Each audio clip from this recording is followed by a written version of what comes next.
Pala mga guys, malapit na nga pala magpasukan at nangahanda na pala ang mga gamit ko sa school. Meron na nga ako mga pencil case at mga pen, mga gamit, meron na din akong bag. So guys, malapit na din pumunta ang papa ko. Kasi guys, 3 araw na lang sa birthday pala ni Kel. Doon sa 28. Ma, 28 ba birthday ni Ken?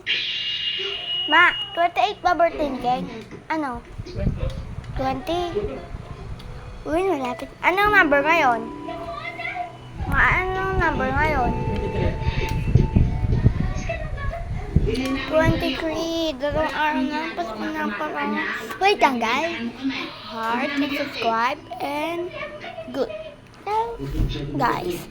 Ayun guys nga, tulog ang aking baby. At umaga, mamayang gabi, ako sa inyo. Bye. Ay, tignan nyo sa next video ko. Bye.